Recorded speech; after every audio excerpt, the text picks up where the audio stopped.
It would help if I unmuted. This is what we call a rookie mistake, getting getting things started here. So we're gonna get started here. Thank you so much for tuning in to 24/7 Pirates 24/7 here on DK Pittsburgh Sports. My name is Alex Stumpf. If you do not know that, I cover the Pirates for DK Pittsburgh Sports.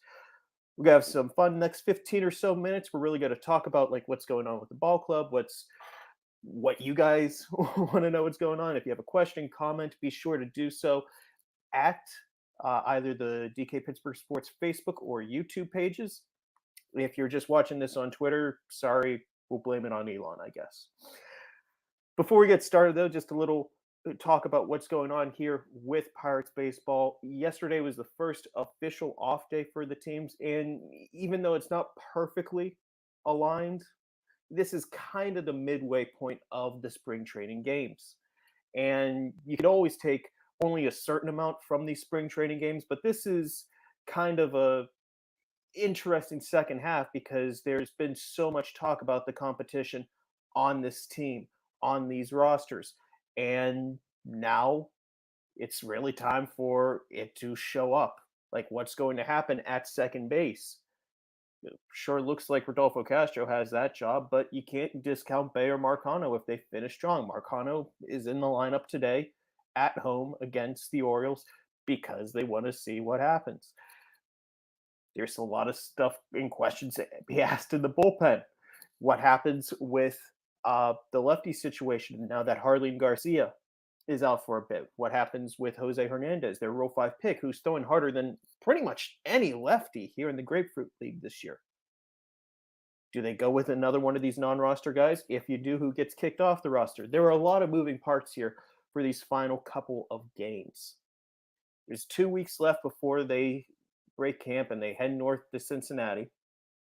It's going to be two of the most important weeks of the Pirates season if you really think about it. Because even though we're not going to see a Henry Davis, a Quinn Priester, and Andy Rodriguez on that opening day team, they'll come up at some point. So for a lot of players, that early start of the season is going to be the most important because if they don't take advantage of that opportunity, there may not be a whole lot of opportunity for them to have or take advantage of down the stretch. I'm going to open the floor up to you guys. If you have a comment, if you have a question, whatever you want to know about the Pittsburgh Pirates, it should be a background of what's going on here at LeCom, but they start the music a little sooner than what I expected, what I thought. So we're kind of here in an office at LeCom Park, lucked out that way. And whenever we do these right, we'll also listen to you guys. What's better here? Is it better to do it in the morning before the day starts? Is it better to do post game whenever the day is done? Whatever you guys think, we're open to all anything you guys want to talk about on this show. Did Cruz's Mr. Dima asked, did Cruz's asking price for a deal just go up with Corbin Carroll getting all his big money deal? That is, I'll be honest, whenever I saw, if you guys haven't paid attention, Corbin Carroll, the number 2 prospect in baseball, member of the Arizona Diamondbacks, just signed for 8 years, $114 million, even though he only has 100-something plate appearances in the big leagues. He's a very promising young player. And that number, 8 years, $114 million, if you've been paying attention to Bryan Reynolds, isn't that far off to that 8 years, $130-ish million deal that Reynolds requested. That's where my mind went to immediately. It's like, wow, I get Corbin Carroll is a very talented young player, but Bryan Reynolds is an all-star. And I get that Corbin Carroll is going to be younger at there, but Bryan Reynolds doesn't have the pre-arb years. And honestly, I can't help but wonder if the Pirates would have offered something in the ballpark of 8 years, $120 million, if this would have just been done. Reynolds wants a fair deal. He's said that many times. He wants to be a Pirate long term, but those negotiations did not go well, and he requested the trade. But back to Mr. Diva's question about Oneil Cruz and how it goes. I'm more interested what the relationship is now that Cruz is going to be making the league minimum for 2023. his contract was renewed instead of agreed to. Whenever you have a pre-arb, player, you don't have really much leverage, but you do have some. Cruz's contract was renewed for $720,000 and not a dollar more per source.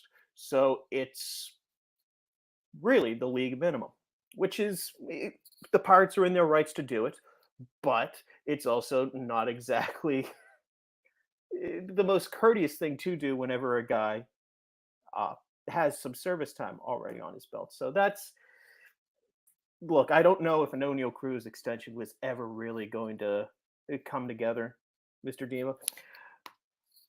There's just been a lot of, I don't want to say nickel and diming, but it does feel like nickel and diming with him, whether it comes to him not making the opening day team last year, not coming up until June, now this year, not even being able to really agree to a deal for him to make a little more than the league minimum and just renew him for the league minimum. There just seems to be like a lot of paper cuts here.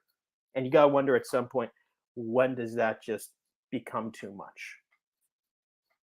And we all know Cruz's talent and what he could bring to a major league lineup, to a major league team. He's probably the most exciting player entering this year. He's probably the most exciting young player the Pirates have had come up since Kutch. And before him, maybe Bonds. Like, his talent is immense. And this is the first full year.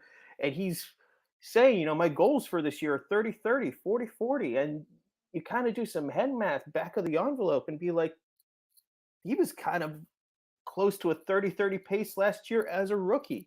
And he got better as that year progressed. And there's a lot of good buzz about the work he's done this offseason to continue that.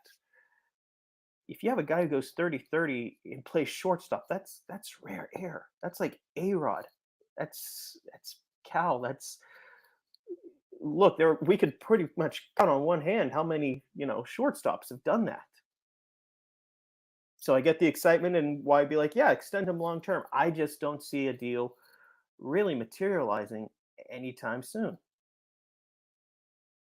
That's a shame. Because this guy, like I said, is much talent as anyone. Someone who you would have liked to have thought, let's give him this long-term deal. But if they're not willing to give Bryan Reynolds that offer for 8 years, $114 million back this offseason, whenever the offer was 680-ish, that's a pretty wide gap. That's 2 years of contract. That's $50 million in money.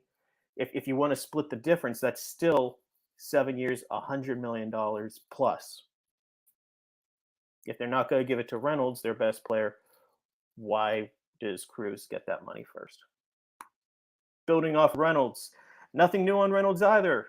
Seems like the optimism for a few weeks ago has stalled. And like you said, Carroll, getting that deal is roughly the same what Reynolds deserved. Nothing new really to report on Reynolds other than what I talked about in the last 24/7. That, well, first of all, what he said on Sunday, where he's looking forward to playing with Jack Sawinski for the full year.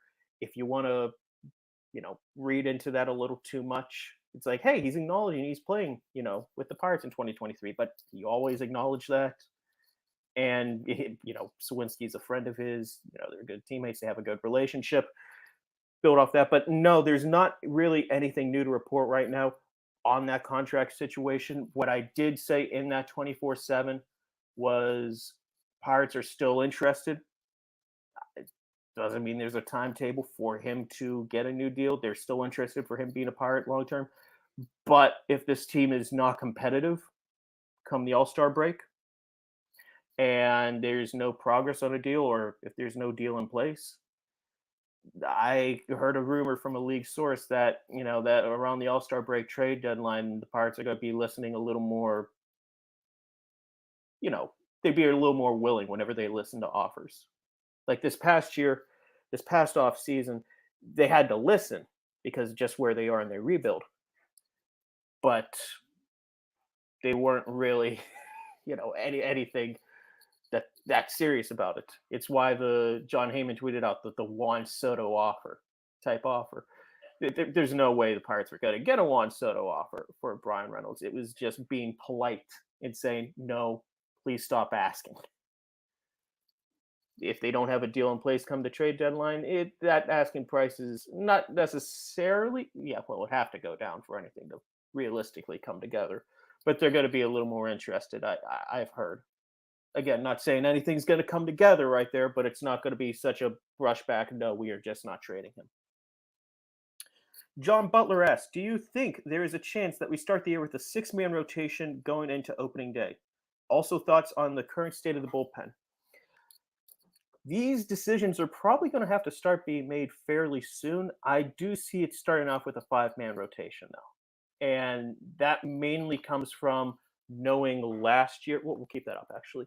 Knowing last year how desperate they were for pitching depth and how they didn't really have it.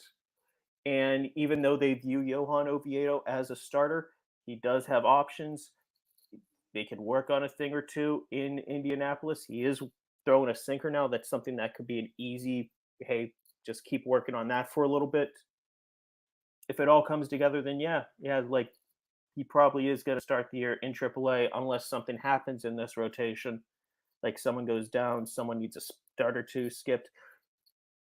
But we're going to see Oviedo at some point.